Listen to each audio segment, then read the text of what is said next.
नमस्कार सर्वांना, सोनाली घरत cooking delight चॅनलमध्ये तुमचं सगळ्यांचं स्वागत आहे। तर आज मी तुमच्यासोबत मसालेदार चिकन सुक्का ही रेसिपी शेअर करत आहे। त्यासाठी मी चिकन घेतलेलं आहे आणि चिकनमध्ये मी बटाटेसुद्धा घालणार आहे।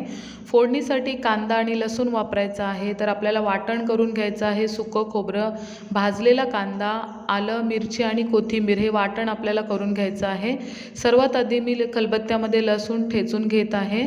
तेल गरम झालं की तेलात आपल्याला कांदा परतून घ्यायचा आहे।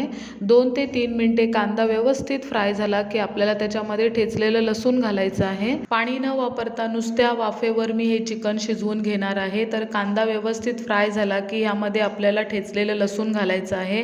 कांद्यासोबत आपल्याला लसूण व्यवस्थित फ्राय करून घ्यायचं आहे। त्यानंतर आपल्याला ह्याच्यामध्ये हळद घालायची आहे। अर्धा चमचा हळद आणि 2 मोठे चमचे भरून आपल्याला आगरी मसाला घालायचा आहे।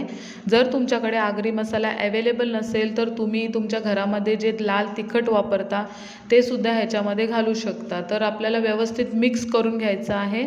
त्यानंतर ह्याच्यामध्ये चिकन घालायचं आहे। चिकन आपल्याला ह्या मसाल्यामध्ये 2 ते 3 मिनिटे व्यवस्थित फ्राय करून घ्यायचं आहे। तुम्हाला माझ्या रेसिपीज कशा वाटतात मला कमेंट करून नक्की सांगा। माझ्या चॅनलला तुम्ही सबस्क्राईब केलं नसेल तर प्लीज चॅनलला सबस्क्राईब करा आणि व्हिडिओ आवडत असतील तर व्हिडिओला लाईक करायला विसरू नका। तर आपल्याला चवीनुसार मीठ घालायचं आहे आणि व्यवस्थित मिक्स करून घ्यायचं आहे।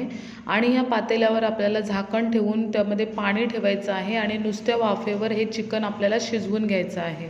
आपण जेव्हा कधीही सुकी भाजी किंवा सुक्कं चिकन मटण बनवतो तेव्हा जे पातेलं आपण वापरतो ते आपल्याला जाड वापरायचं आहे, म्हणजे त्यातला पदार्थ पातेल्याला चिपकत नाही।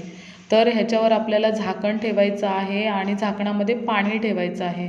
8 ते 10 मिनिटे चिकन आपल्याला व्यवस्थित शिजू द्यायचं आहे। पातेल्यावर झाकण ठेवून त्यात पाणी ठेवून भाजी शिजवण्याची ही जी ट्रिक आहे ती तुमच्यापैकी बऱ्याच जणांना माहीत असेल, पण ज्यांना माहीत नाही त्यांच्यासाठी सांगते की जर तुम्ही पातेल्यावर झाकण ठेवून त्यात जर पाणी ठेवले तर आतला जो पदार्थ आहे तो लवकर शिजला जातो। कारण आपण जेव्हा पाणी ठेवतो तेव्हा पातेल्यामध्ये जास्त वाफ तयार होते आणि नुसत्या वाफेवर तो पदार्थ शिजला जातो। तर 8 ते 10 मिनिटानंतर मी पातेल्यावरचं झाकण काढलेलं आहे आणि एकदा चेक केलेलं आहे। चिकन खाली अजिबात चिपकलेलं नाही आहे। झाकण ठेवून अजून 5 ते 6 मिनिटे आपल्याला हे चिकन शिजवून घ्यायचं आहे। त्यानंतर आपल्याला ह्यामध्ये जे वाटण आपण करून घेतलं होतं ते घालायचं आहे। गरम मसाला आणि चिकन मसालासुद्धा घालायचा आहे। व्यवस्थित मिक्स करून घ्यायचं आहे आणि पुन्हा आपल्याला झाकण ठेवून झाकणामध्ये पाणी ठेवायचं आहे आणि 5-7 मिनिटे हे चिकन शिजू द्यायचं आहे। आपण या चिकनमध्ये पाण्याचा अजिबात वापर केलेला नाही आहे। तर लो फ्लेमवरती आपल्याला हे चिकन व्यवस्थित शिजू द्यायचं आहे आणि मध्ये मध्ये आपल्याला चेक करत राहायचं आहे। तर मी अजून एकदा झाकण देऊन 5 ते 7 मिनिटे हे चिकन शिजवून घेतलेलं आहे। त्यानंतर झाकण काढून मी चेक केलं तर चिकन व्यवस्थित शिजलं गेलं होतं। नुसत्या वाफेवर हे चिकन शिजलेलं आहे। ह्याची टेस्ट खूपच छान लागते। तुम्ही सुद्धा एकदा हे मसालेदार सुक्कं चिकन बनवून बघा, तुम्हाला नक्की आवडेल।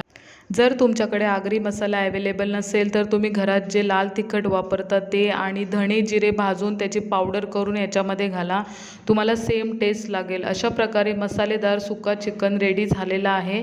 हे तुम्ही भाकरीसोबत खाऊ शकता किंवा ॲज अ स्टार्टर म्हणून सुद्धा तुम्ही खाऊ शकता। आजचा व्हिडिओ तुम्हाला कसा वाटला मला कमेंट करून नक्की सांगा आणि पूर्ण व्हिडिओ बघितल्याबद्दल सर्वांना धन्यवाद।